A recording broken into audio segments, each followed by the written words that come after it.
Hello बच्चों, welcome to my YouTube channel. आज हम लोग क्लास 7th के चैप्टर 10 एल्जेब्रिक एक्सप्रेशन का इंट्रोडक्शन करने जा रहे हैं। चलिए तो स्टार्ट करते हैं। सबसे पहले हम देखेंगे एल्जेब्रिक सिंपल एल्जेब्रिक एक्सप्रेशन क्या होता है। तो मैं ये लिख लेती हूँ सिंपल। तो सिंपल एल्जेब्रिक एक्सप्रेशन आप लोगों ने क्लास 6 में पढ़ा होगा, है ना। याद करो, x+3 y+5 इस तरह से आप लोगों को इक्वेशन दी हुई होती हैं, है ना। और जिनको आपको इजिकल्स टू 0 या इजिकल्स टू 5 बोल दूंगी मैं, इधर ले जाएंगे, सॉल्व करना पड़ता है। तो ये आपको ऑलरेडी दी हुई थी, क्लास 6 में आपको सिखाया हुआ था, ठीक है। तो थोड़ा सा रिमाइंड कराना जरूरी था। अब हम आ जाते हैं क्लास 7th में। तो क्लास 7th के चैप्टर 4 में आप लोग जाके देखना, हमने सिंपल इक्वेशन वाला चैप्टर है। सिंपल इक्वेशन वाला चैप्टर है जिसमें आप लोगों ने पढ़ा था, जैसे मैं अगर लिख दूं x+3 = 5, ठीक है, और यहाँ साइड में लिख दूं x=2, ठीक है। तो आपको x की जगह पर 2 रखना है और बताना है कि ये 5 के इक्वल है कि नहीं है। तो मैं x की जगह पर 2 रख दूंगी +3, तो ये हो गया 5। तो ये दोनों इक्वल हैं, मीन्स x की वैल्यू 2 इसमें एडजस्ट कर रही है, ठीक है। तो ये आपने सिंपल इक्वेशंस पढ़ी थी चैप्टर 4 में, ठीक है। तो आप लोगों को याद आ गया होगा। अब हम बात करते हैं इस चैप्टर की। तो इस चैप्टर में क्या क्या है, सबसे पहले हमें पता होना चाहिए वेरिएबल्स क्या क्या होते हैं। What is variable? तो वेरिएबल्स होते हैं सबसे पहले जो हमारी ABCD होती है, A to Z, A to Z। Very का मतलब क्या होता है? वेरी वैल्यू नहीं है।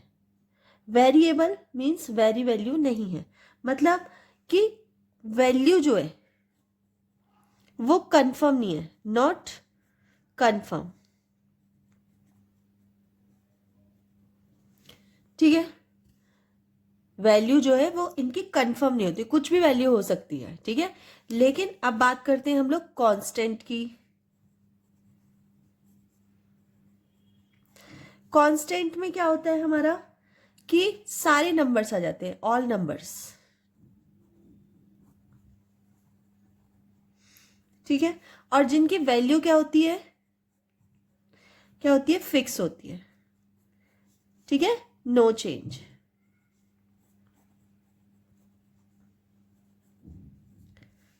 ठीक है, यहां तक आप लोगों को समझ में आ गया।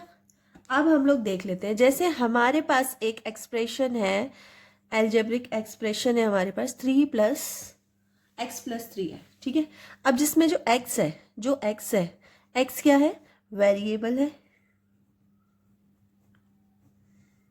ठीक है। और जो 3 है वो क्या है? वो है कांस्टेंट। आगे समझ में? जैसे मैं एक और ले लेती हूं, अगर मेरे पास है x+y+x² +7, ठीक है। अगर ये मेरे पास एल्जेब्रिक एक्सप्रेशन है, तो इसमें देखो x y ये क्या है? वेरिएबल है, और x² ये भी वेरिएबल है,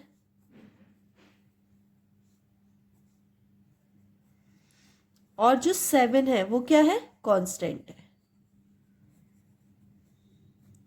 मीन 7 की वैल्यू कभी चेंज होगी? 7 की वैल्यू 7 ही होगी, इसकी वैल्यू चेंज नहीं होगी। लेकिन x y x² इनकी वैल्यूज चेंज होंगी। जैसे ही मैं x की वैल्यू 2 रखेंगे तो वैल्यू चेंज हो जाएगी, x की वैल्यू कुछ और रखेंगे, y की वैल्यू कुछ और रखेंगे, तो इनकी वैल्यू कोई फिक्स नहीं है, कुछ भी हो सकती है, ठीक है। तो इसीलिए वेरिएबल इसका नाम रखा गया है। नेक्स्ट आ जाता है एक्सप्रेशन। एक्सप्रेशन क्या होता है? चलो सबसे पहले यहां हम लोग हेडिंग डाल लेते हैं।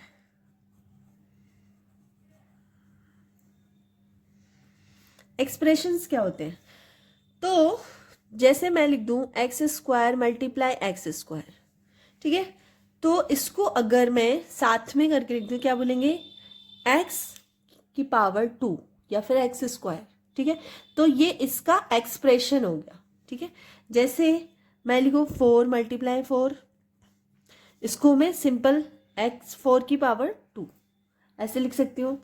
जैसे अगर मैं लिखती हूँ x square x x x x x, तो मैं इसको कैसे लिख सकती हूँ, एक्स की पावर 5 लिख सकती हूँ, ठीक है। इसी तरह आप लोग, जैसे मैं यहाँ लिख देती हूँ 2 मल्टीप्लाई वाई, कैसे लिख सकते हैं इसको, 2y स्क्वायर, ठीक है। तो ये क्या हो गया, एक्सप्रेशन, ठीक है। समझ में आ गया आप लोगों को। अब आ जाती है बात टर्म्स की। टर्म्स क्या होता है, ये छोटी छोटी सी चीज़ें हैं जो आपको थोड़ा सा याद रखनी पड़ेंगी, क्योंकि जब आप बड़ी क्लासेस में आ जाओगे तो ये छोटी छोटी चीज़ें ही आपके क्वेश्चन सॉल्व करने में हेल्प करेंगी, ठीक है। चलो तो आ जाते हैं टर्म्स क्या होती हैं। तो जैसे 4x + 5 मैं एक ले लेती हूँ, तो 4x + 5 ये क्या है, अलजेब्रिक एक्सप्रेशन है। तो इसमें जो 4x है ये एक टर्म हो गई, एंड 5 ये दोनों क्या है, एक एक टर्म हो गई, अलग अलग टर्म है ये, ठीक है। जैसे कि एक और ले लेते हैं, 7x² + 4x + 7, ठीक है।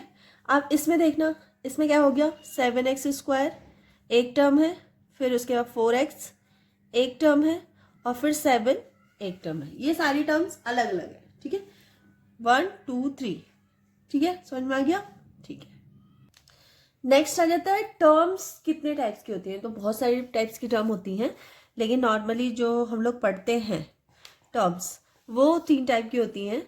जैसे अगर हमें कोई अलजेब्रिक एक्सप्रेशन दिया जा रहा है, अलजेब्रिक इक्वेशंस दी जा रही है, और उसमें सिर्फ एक ही टर्म है, जैसे कि 3x या 4y, या फिर उसमें अगर ओनली 7 ही दे रखा हो, सिर्फ कॉन्स्टेंट दे रखा हो, या 2x² दे रखा हो, या फिर 2x² दे रखा हो, या फिर अगर बोला जाऊँ मैं तो xy दे रखा हो, मतलब सिर्फ एक टर्म हो, उसके अलावा कुछ हो ही ना, ठीक है।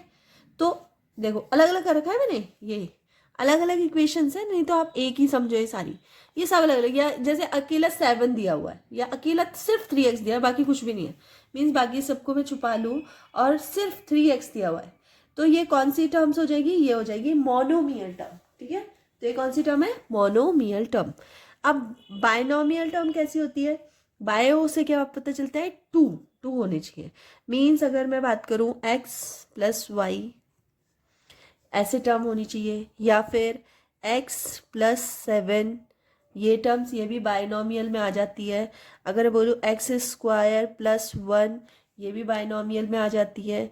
अगर मैं बोलूँ x² y² + 7 तो ये भी बायनोमियल में आ जाती है, ठीक है। आगे समझ में आप लोगों को, मतलब 2 टर्म होगी, एक ये टर्म एक ये टर्म, एक ये टर्म एक ये टर्म, ठीक है। इसी तरह से ट्राइनोमियल है, ट्राइनोमियल में कितनी आ जाएंगी, 3 आ जाएंगी। जैसे x + y + 1 एक टर्म हो गई, है ना, एक टर्म नहीं मतलब 3 टर्म है ये ट्राइनोमियल, ठीक है। इसी तरह से मैं बोलूँ 2x + 3y + 7 ये हो गई। अगर मैं बोलूँ 2x² y + 3xy² + 4x, तो ये कौन सी टर्म हो गई, ट्राइनोमियल टर्म, ठीक है।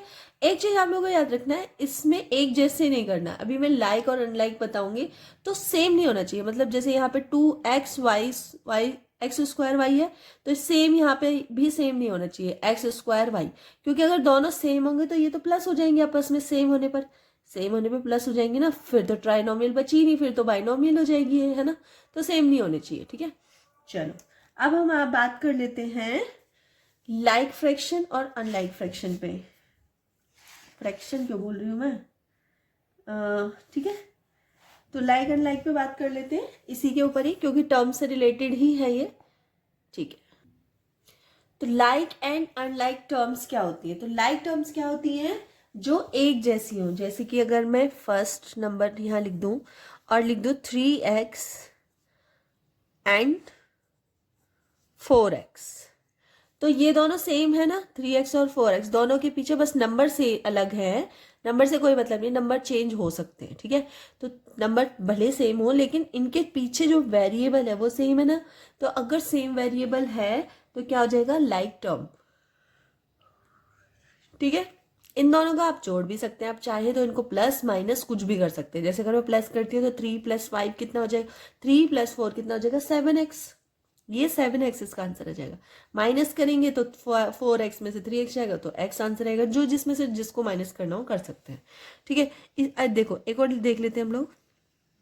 जैसे अगर मैं बोलूँ 2x² एंड 3x², अब ये दोनों क्या है, ये दोनों भी सेम है ना, नंबर ही तो चेंज है, बाकी इनके जो वेरिएबल है वो तो सेम है। यहाँ भी x² है, यहाँ भी x² है, तो ये क्या हो गए लाइक। इसी तरह से आप देख लीजिए 7xy एंड 8xy, ठीक है। यहाँ भी आप देख रहे हो दोनों के पीछे xy सेम है, ठीक है। तो ये भी क्या हो गए लाइक फ्रैक्शन। नेक्स्ट है इसको, हाँ इसको हम लोग ऐसे भी लिख सकते हैं, आप लोग कंफ्यूज मत होना कि कभी अगर ऐसे आ जाए yx, देखिए अब यहाँ पे xy है, यहाँ पे yx है, तो ये आगे पीछे हो गए ना, सिर्फ आगे पीछे हुए। अगर मैं इसको घुमा के फिर से ऐसे लिख दूँ तो लिख सकते हैं ना, मल्टीप्लाई में तो आगे पीछे लिखो, मल्टीप्लाई तो मल्टीप्लाई है ना। तो ये और ये सेम ही तो हुए, ये दोनों सेम हुए, तो ये भी लाइक फ्रैक्शन में ही आएंगे, ठीक है।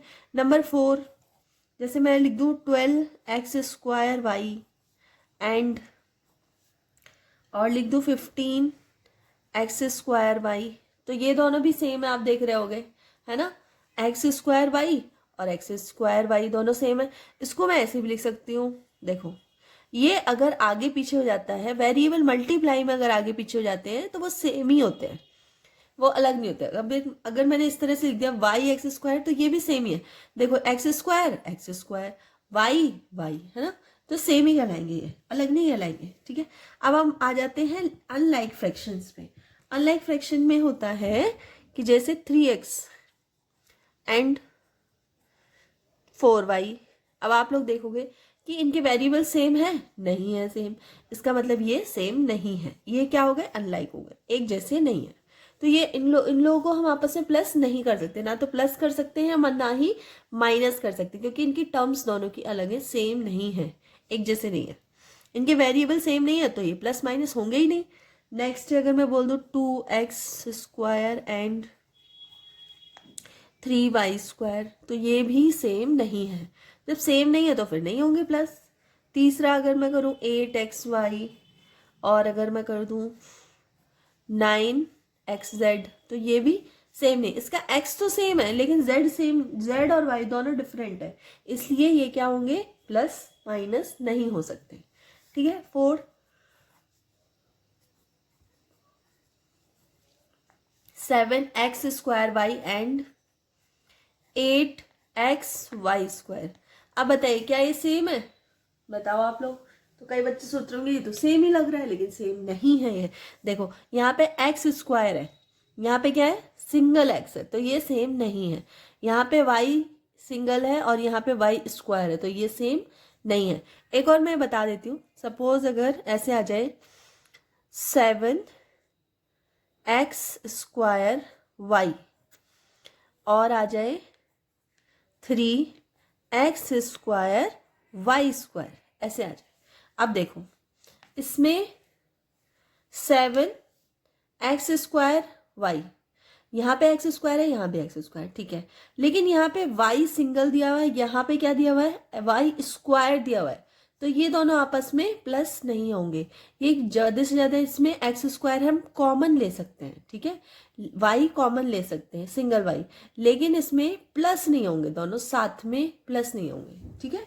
तो इस तरह से ये अनलाइक और लाइक टर्म समझ गए आप लोग।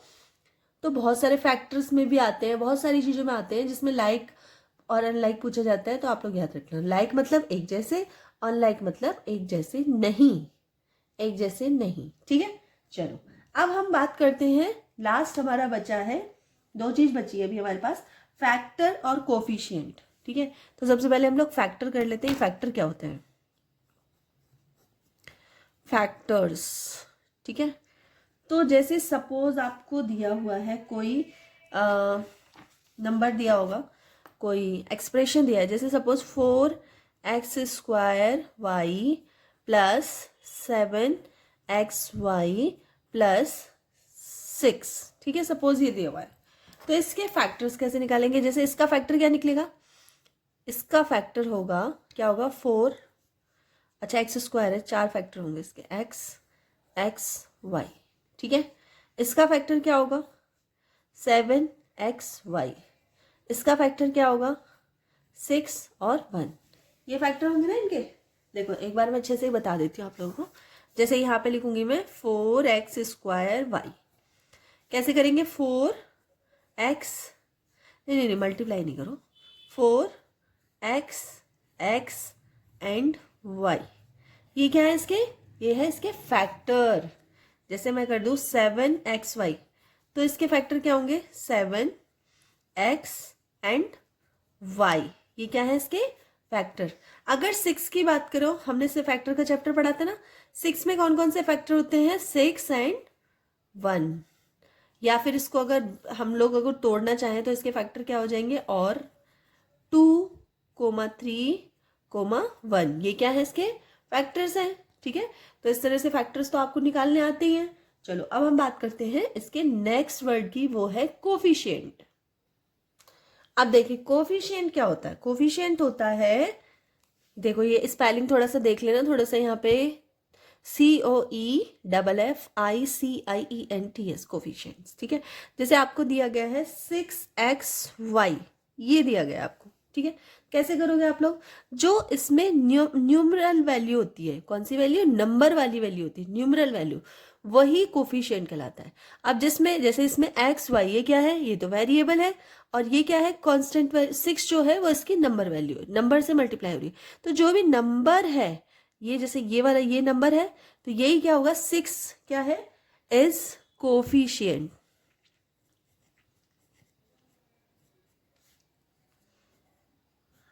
सिक्स क्या हो गया, कोफिशिएंट।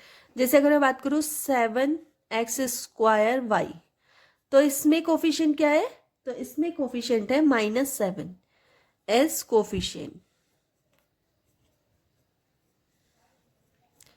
ठीक है। आगे सुन में, जैसे एक और ले लेते हैं हम 8x²y², तो क्या होगा इसमें, 8 इज कोफिशिएंट। अब चलो हम लोग एक डायग्राम के थ्रू इसको क्विक में समझते हैं कि कैसे करते हैं। तो देखिए सबसे पहले हमने क्या पढ़ा था, एक्सप्रेशन। एक्सप्रेशन क्या होते हैं, मींस कोई भी एक एल्जेब्रिक इक्वेशन, ठीक है। सपोज हमने ये ले लिया एल्जेब्रिक इक्वेशन, आपकी बुक में दिया हुआ है, उसी में से देख के मैंने लिए, ठीक है। अब इसको हम टर्म्स में इसकी निकालते हैं। इसके टर्म्स क्या क्या हैं, एक इसका टर्म है 4x² एक टर्म है, और एक है 3xy -3xy टर्म हो गया, ठीक है। अब अगर मैं इनके फैक्टर निकालने की बात करूं तो फैक्टर निकालो, इसके 3 फैक्टर होंगे और इसके भी 3 फैक्टर होंगे, 4 भी हो सकते हैं।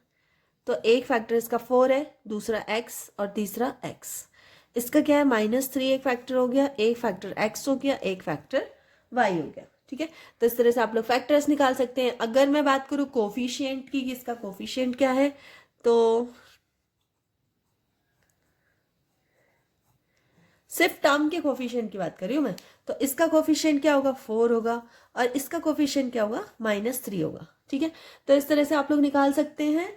आपका चैप्टर का इंट्रोडक्शन कंप्लीट हो चुका है, ठीक है। अगर वीडियो यूजफुल लगी हो, थोड़ी सी भी हेल्प मिली हो वीडियो से, तो प्लीज़ वीडियो को लाइक कर देना। चैनल पे नए हैं तो प्लीज़ चैनल को सब्सक्राइब कर लेना और अपने फ्रेंड सर्कल में शेयर कर देना। चलिए तो इसकी एक्सरसाइज नेक्स्ट वीडियो में स्टार्ट हो जाएगी, तो आप सभी लोग देख लेना और मिलते हैं नेक्स्ट वीडियो में। तब तक के लिए बाय।